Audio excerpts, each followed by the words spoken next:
Hey, it's the podcast guy.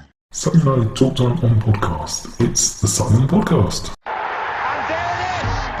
Sutton United at the GM Vauxhall Conference have put out First Division Coventry City, winners of the FA Cup themselves less than 2 years ago.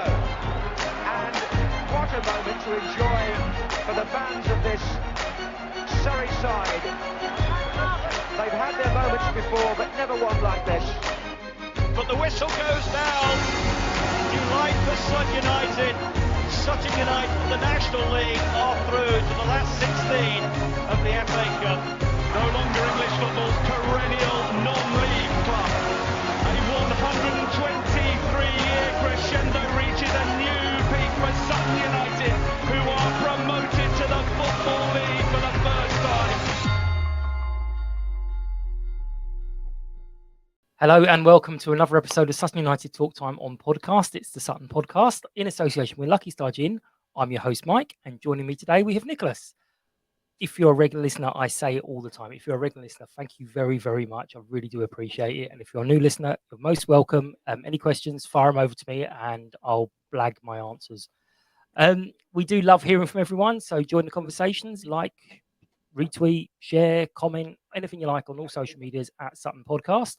The likes, shares, and everything gets us in front of other eyes, so it's always worth doing that and engaging with other Sutton fans. Nicholas, you said good morning to me as you joined. I'm looking out at pitch black, 6 p.m. on a Sunday. How are you? Not bad, Mike. Yeah, thank you for having me. Yeah, it's just gone 10 a.m. here on the west coast of the United States, and it's Sunday. It's Sunday. Yeah. So you've got the whole Sunday ahead of you. Like, amazing. So there wasn't much I picked up from the news, but you can see if you're watching, the beard has completely gone. There is no more beard. I did promise it, and it was gone within an hour of saying that. So that was a promise kept. Rosie hasn't moaned about it yet, so that's good. I'm just going to quickly dive in and see how the ladies did today. I haven't been on any socials at all today. I wish I hadn't done that. So they lost 2-1 in the League Cup, which is their first defeat since the beginning of September, which is actually ridiculous, but unlucky for today. But that's an amazing run, and I'm sure they'll bounce back very, very quickly. I've lost everything. This is shocking. This is bad behaviour. Lost all my screens. There we go. We're going to dive straight into the match. Based on the fact we'd had a 3 wins, obviously counting the County Cup, which some do, some don't count, but Chris definitely does. What was your expectations lining up going into the match? It was 22nd against 24th, so perhaps not a classic expected. But what were your expectations when you went into the game? It was a weird one. I think we're kind of at that stage of the season when there's almost like leagues within leagues. I mean, maybe Adji would probably say something different. He's not talking about. But if it's a 5-way competition to compete for the 5th from bottom spot, it kind of felt like almost like a cup final, didn't it, in November? And I think looking, if it's a 5-team competition between ourselves, Morecambe, Aldershot, Truro, and it would be Braintree with the other ones. For that, what would that be? 20th spot? Yep. I think most people would probably say that, given that they're the 2 teams that have most recently come down from the Football League, ourselves and Morecambe are probably the strongest of those 2 to be. It did feel like a sort of really important game. The commentators on the game that I was watching from here, they were saying this feels big. So I predicted a 1-1 score. I thought it would be a draw. I thought if we come away from given that dynamic, and some people might quibble with that, including Eddie, given that dynamic, I thought a draw might be quite good. Yeah. And that's I think that's what I predicted, wasn't it? Oh, I can't remember. Yeah, I think so. Asking me these questions. But Yeah. when it came to the lineup, was there anything that threw you? Anything that you thought, oh, that's a bit of an odd one? Well, I was glad to see Proots in there. I mean, I felt a bit bad that, I'm kind of willing him to play, and I'm like, God, son, just a broken nose, just run it off, like Adji said in his interview. But I was glad to see him in there. Adji did say in an interview, either pre-match or post-Eastleigh, that there'd be changes ahead of this game. So I think we were expecting a few new fans. And Jake Taylor, wasn't surprised to see him come straight into it as well.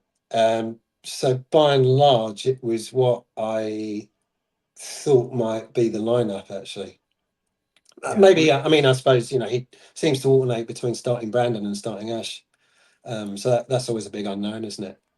Yeah, I think he doesn't tend to start. I think he's tending to start Nadders at the moment with Brandon coming on. But then he said that afterwards, he said that Nadders was injured, who was carrying an injury, and that's why he didn't start today.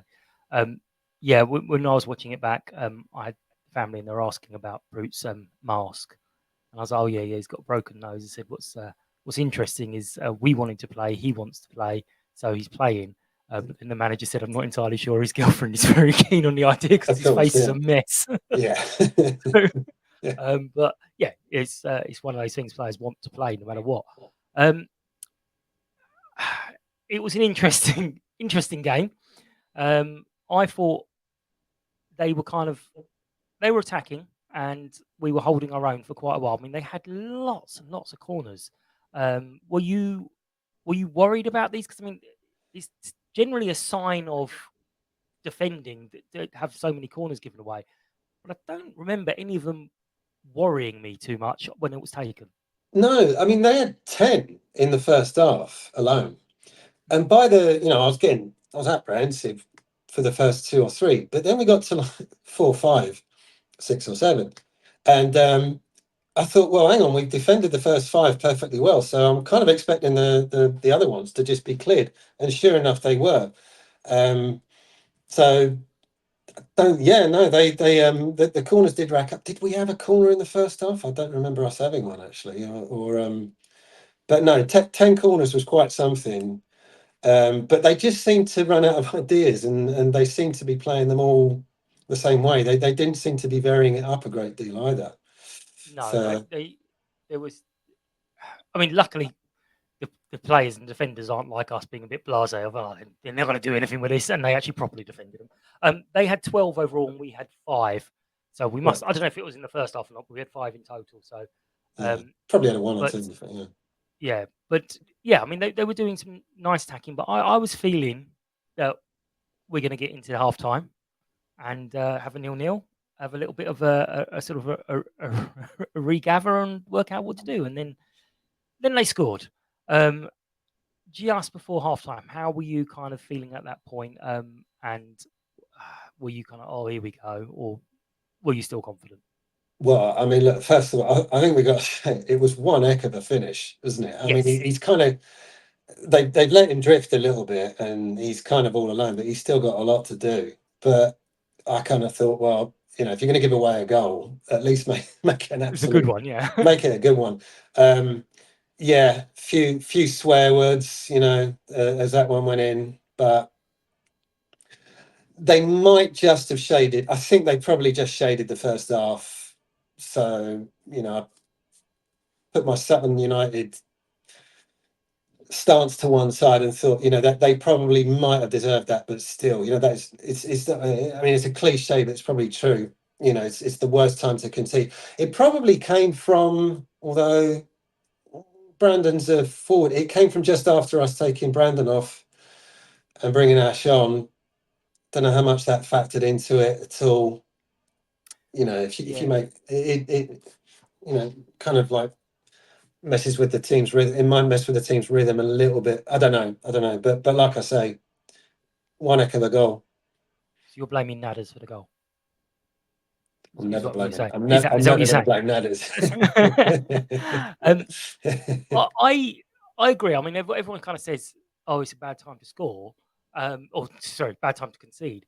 But I was kind of thinking, well, actually, at least it didn't happen straight after half time, which is worse because at least the manager's got a chance to say something to kind of put it all together a little bit.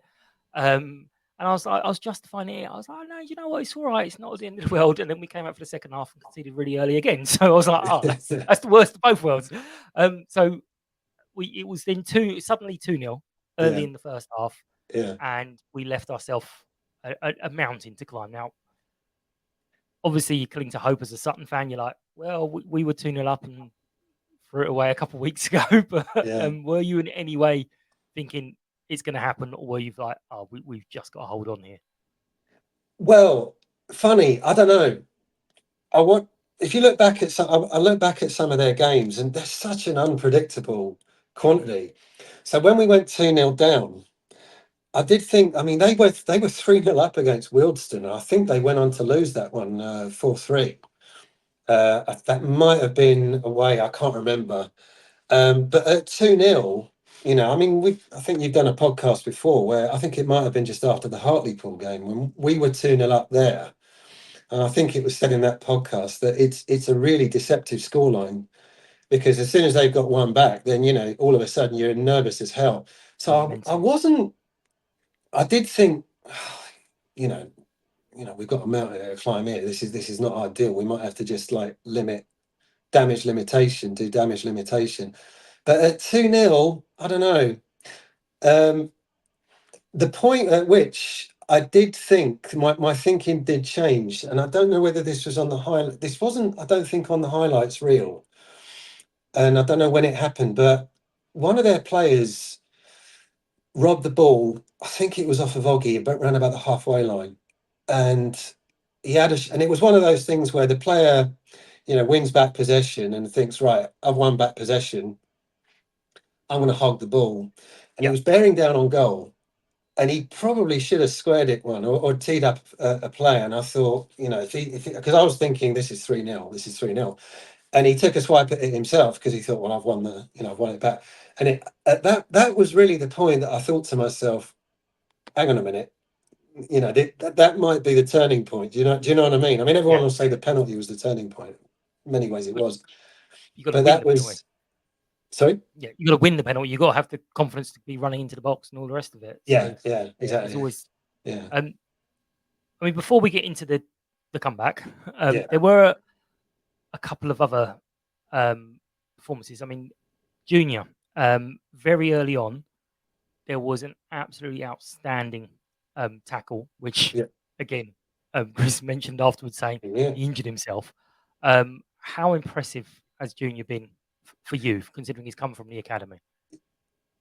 He's been super. You've watched him grow throughout the season. Is he 19?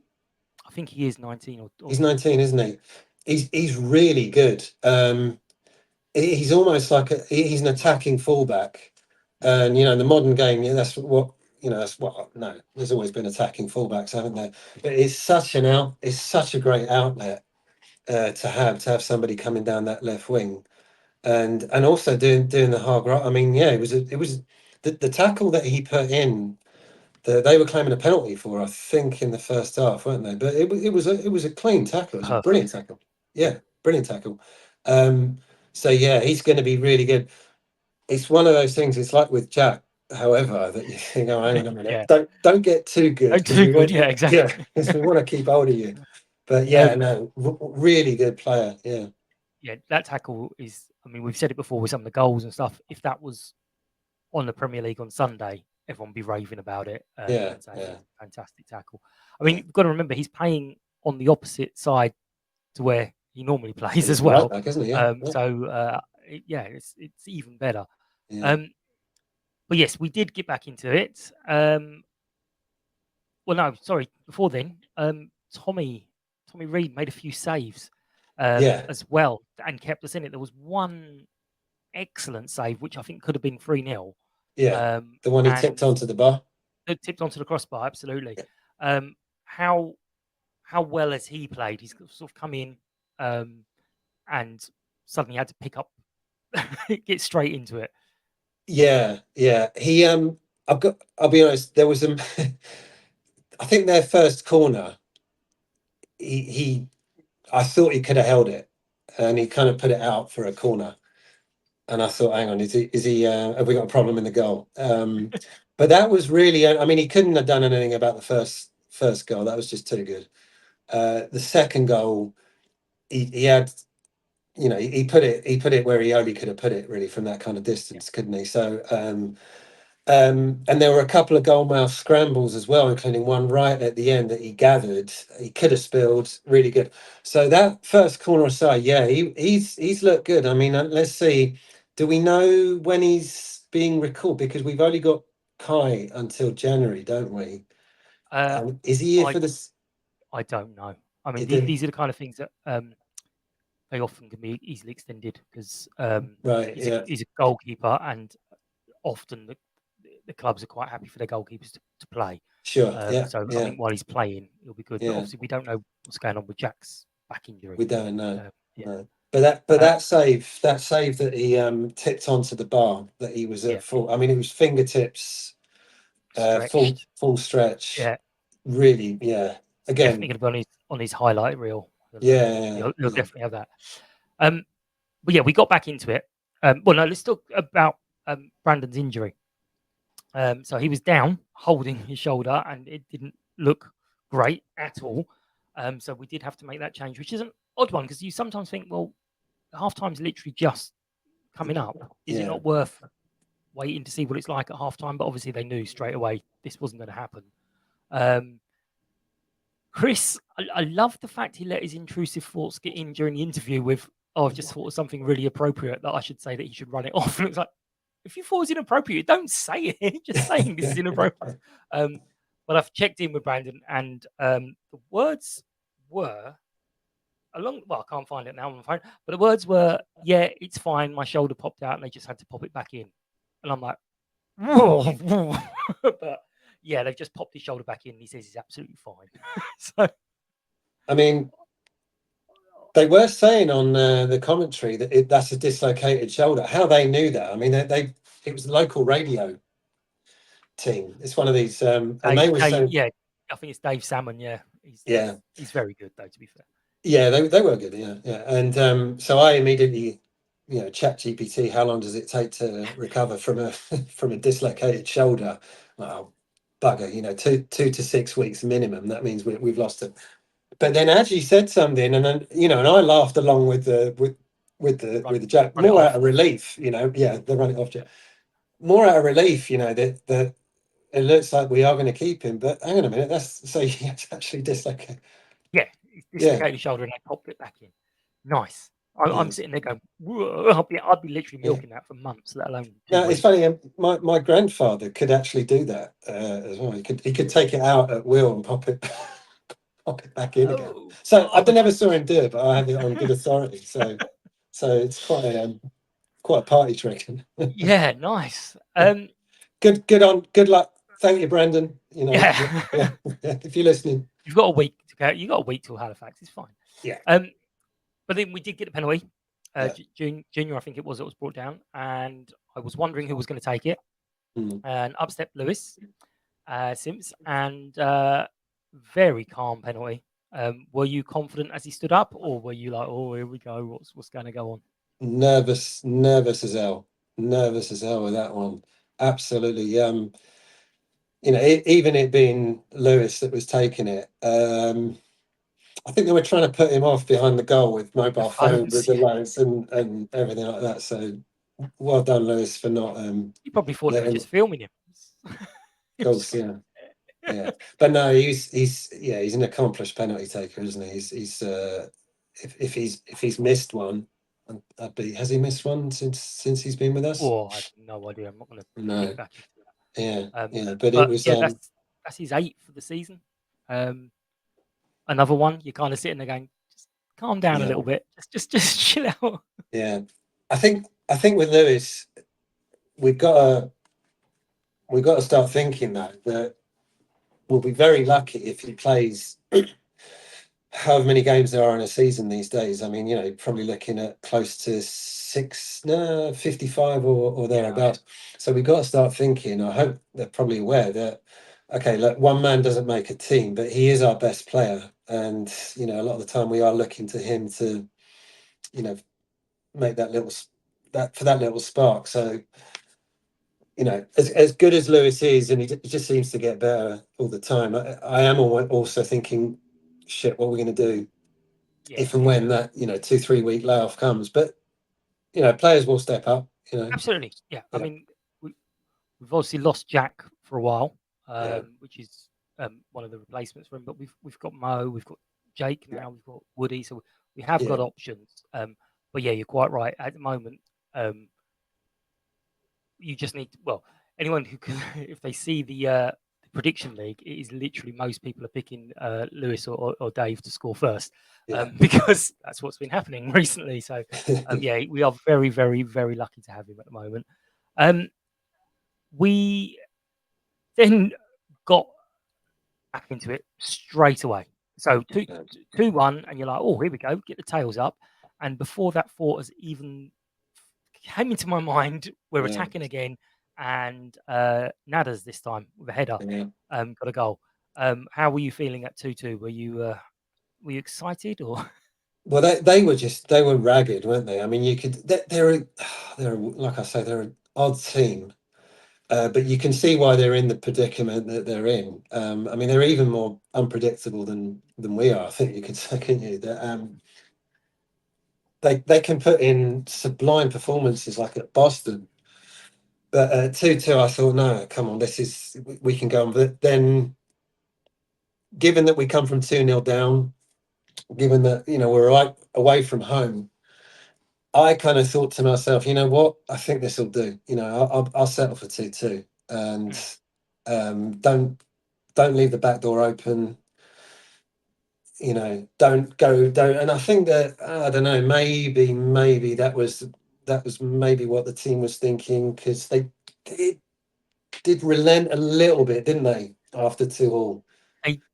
It was an odd 20-ish minutes, I think. Yeah. It was both some of the best and worst football you've seen. It wasn't two teams at the bottom of the league. It was both teams were playing well, and they did weather the storm, because we were going at them. But then, as you say, there was a little bit of tempered of, well, hang on a second, let's. I do remember sort of shouting a little bit of like, guys, what got you back into this game? Keep going. You get 3, 4, 5. Yeah. We had chances to win that. We had chances to lose that. So possibly 2-2 on reflection is probably a very fair result. But as Aggie said, you're coming away disappointed. After being 2-0 down, you're kind of a little bit disappointed we didn't finish the job. Was that your overriding feeling, or do you still take a step back and go, actually, no, we got a point on the road? Yeah, I mean, like, really mixed emotions, because, like, to come down, like I say, I mean, I'm my interpretation of the game is that it might be a 5-team, maybe teams like Brackley I'm looking at might come into it as well. There might be a few other teams that might be dragged into relegation, but at the moment you're looking at those 5 teams, and to go to you're probably your nearest competitors for that 5th and bottom spot, away from home, to come from 2-0 down and to have them on the back foot for large parts of it. I thought, I'll take that, and I'd have taken I'd have taken a draw before the game as well. I think that a win was going to be a tall order, and a draw away from a team that just come down from from League Two. I thought that was they've had problems off the pitch and everything. So on the whole, I was pretty happy actually with the 2-2 draw. Yeah, it was. I think someone on the forum had sort of said something about hoping that we got the 3 points, but then feeling that was being really greedy. So it was kind of it's an odd one, but it's another sort of moment ticked off for the team. So we've come back from 1 goal late. We've come back, but we've come back from 2 goals down, and we could have won it. So it's another one of those, like, guys, you can do this. This is what we're talking about. Yeah. Did you think the halftime change where he took Will Tizard off and put the more attacking Jaden on was a big change, or do you think that it's just something had to change? And I mean, it's Jaden's pass that puts Junior in, isn't it? Yeah. And so he did. I've sung Jaden's praises on this pod before, but I thought that he was slightly at fault for their second goal because he's got caught slightly ball watching, and he gives the player a little bit of time. If you watch it back, there's a couple of players that maybe he's thinking like he's not going to shoot and he's not going to score from there. But there's a couple of players that they don't shut him down, and I thought that you need to, but he had a good game. Like I said, I've seen him play better, but yeah, I think did Will play bad? He didn't play badly, did he? No. I think he's just a more defensive-ish player. Yeah. So you could argue that maybe they wouldn't have scored their second goal had Will been on. But then you could also argue we wouldn't have got back into it had we wouldn't have got that. But yeah, so do you?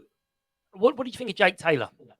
So debut, coming in with his experience. How do you think he did on his debut?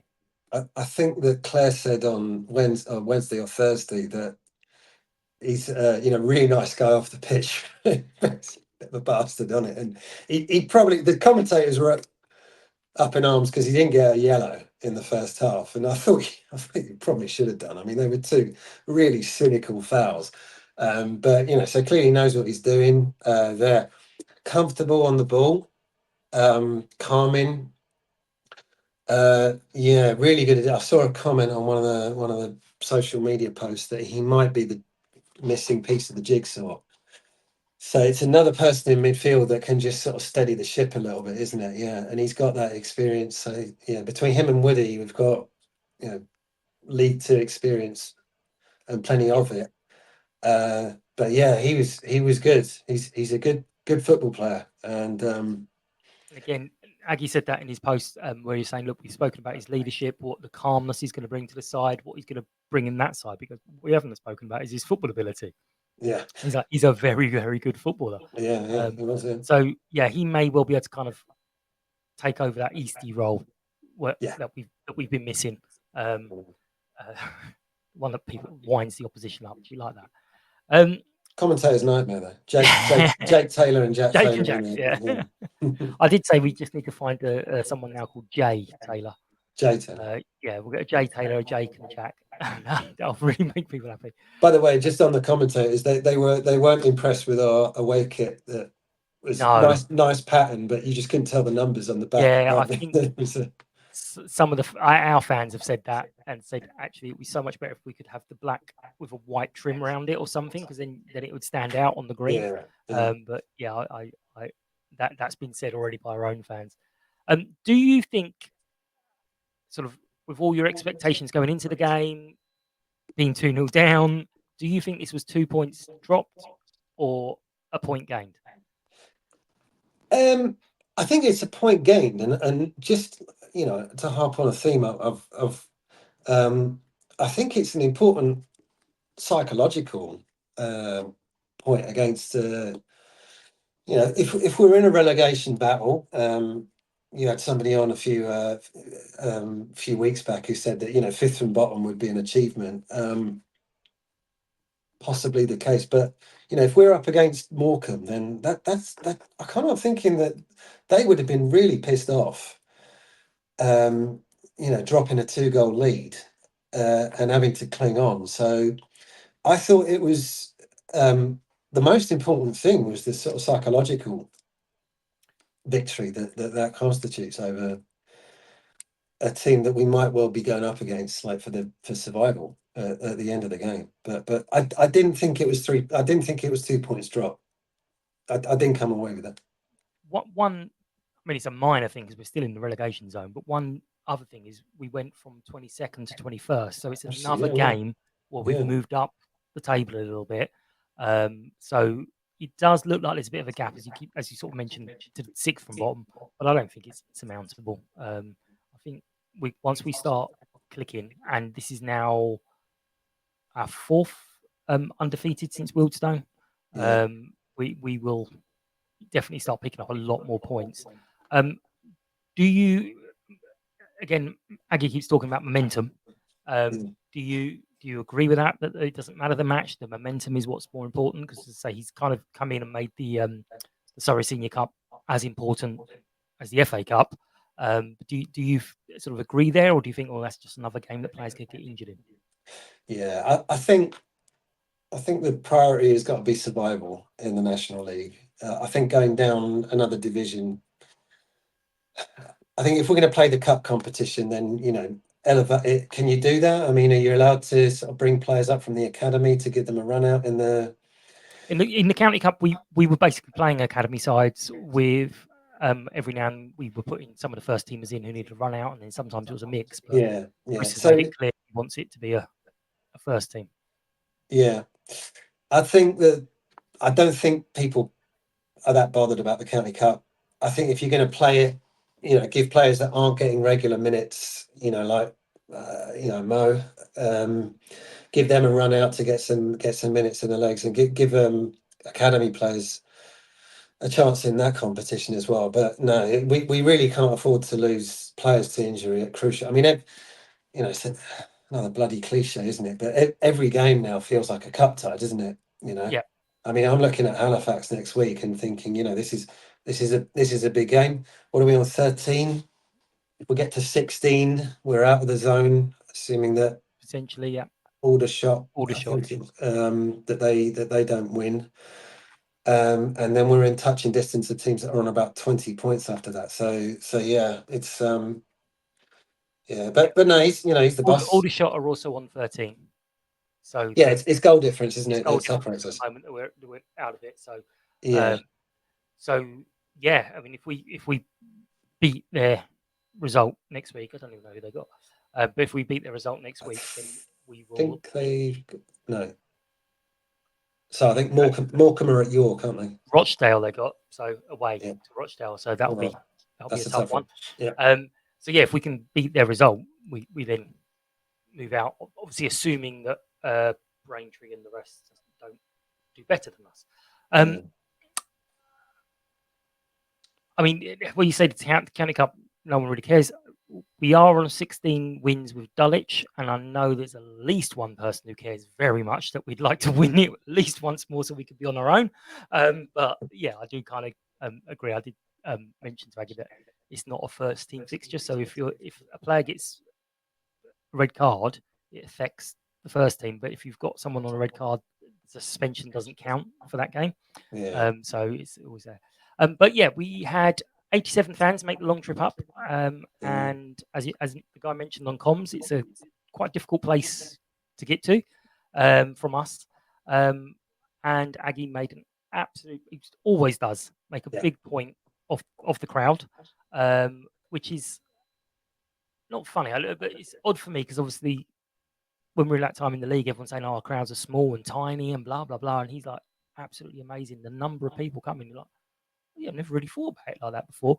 But what do you feel about the crowds? I mean, I could definitely hear them at points over the Morecambe fans. Yeah, no, it's a huge. I mean, I'm obviously it's difficult for myself to to make these. So, but it's real dedication, isn't it? And Aggie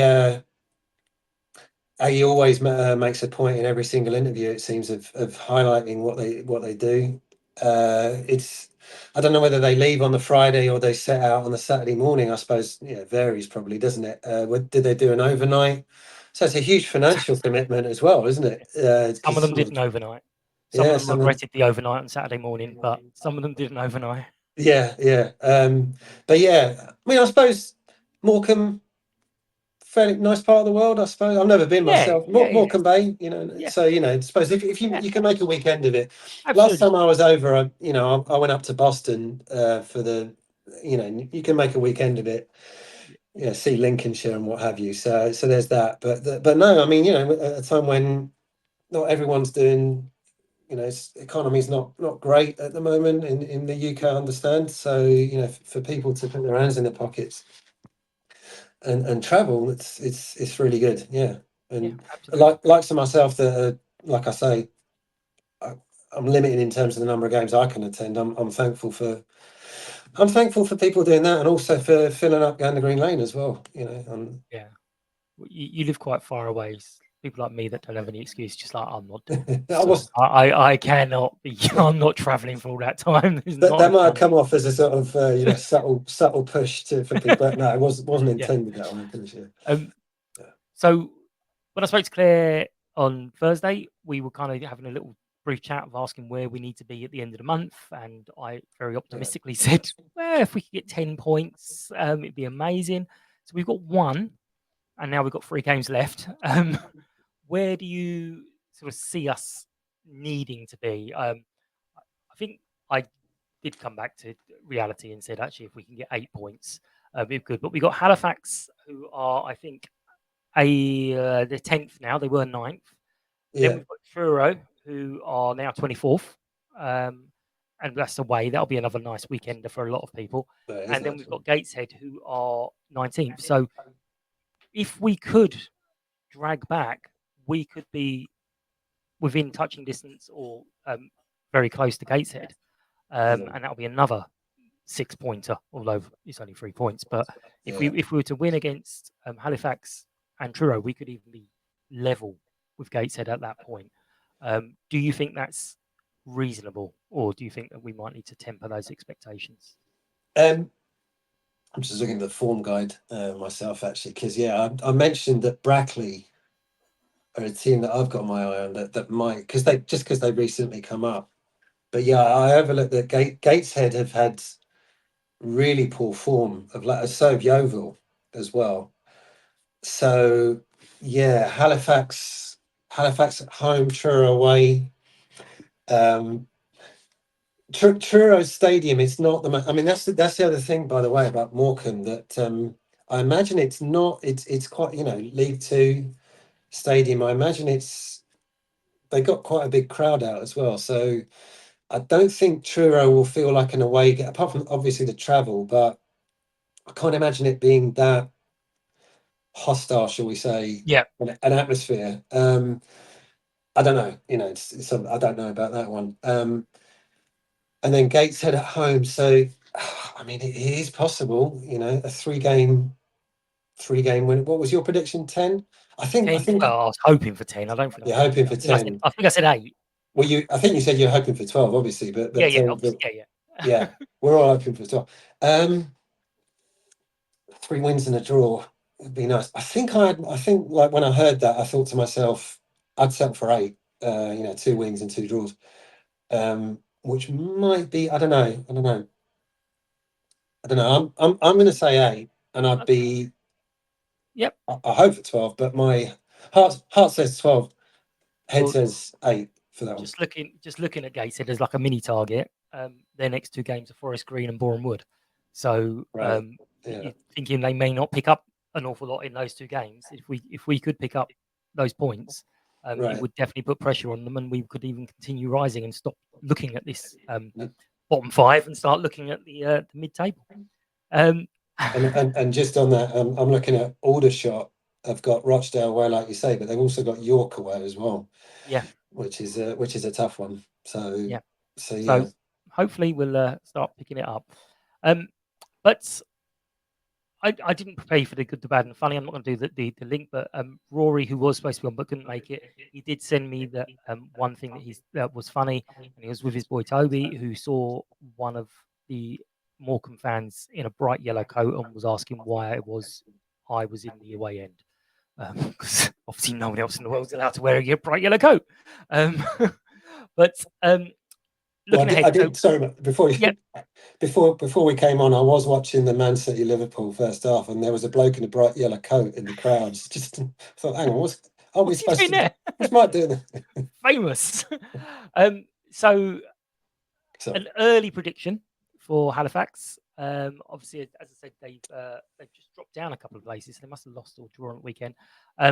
Now, AI, who got the 2-2 but didn't get didn't get the scorer, has gone with a 1-1 with Nadesan to score.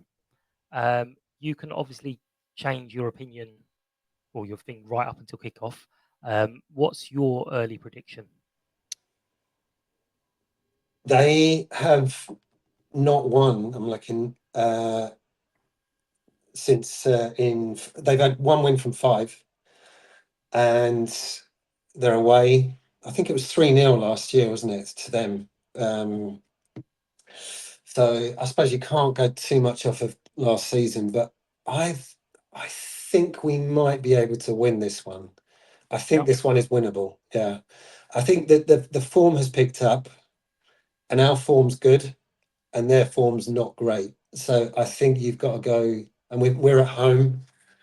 They've got a way to travel, coming out from Yorkshire. So I'm going to go for 2. It's always it's 2-1 every time. So I'll go for 2-1. Okay, that's what I wrote down as well. I wrote 2-1 with Simper to score. Simpson. I'm going to go for Nadesan actually to score. Because I think he's. I'm hoping that yesterday was potentially a turning point that he's going to now pick up a little bit, because I think he's only got 2 in the league this season, hasn't he? I think he's got 3. Was he got 3? Not the National League Cup, but I think he's got 3 in the league. I think. No, I think one of them is in the FA Cup. Yeah, he got one old Tringham, was it? Yeah, he got one old Tringham and then one yesterday. So yeah. I'm hoping that this is the turning point in his season, because he's So is he. Because just to be clear, I'm not blaming him for giving him this game. Yeah, he's blamed you, Nadesan. Sorry, mate. He said when Nadesan came on, we conceded a goal. I heard it. Excellent. Well, we will wrap up this episode. We've got a bit of a week's break now, so we should more Aggie ball during the training and see more come through rather than just the play. But we're going to wrap up this episode of Sutton Podcast. As always, we appreciate everyone's attention and feedback. Follow, like, share, as I said, on all social medias. Subscribe, leave us a review, leave me the thumbs up on YouTube. Thanks to our sponsors, Lucky Star Gin. Thanks to you, Nicholas, for flying solo. And thanks to everyone for listening. Hope you've enjoyed this episode. Take care, and we'll catch up soon. Bye-bye. United! United!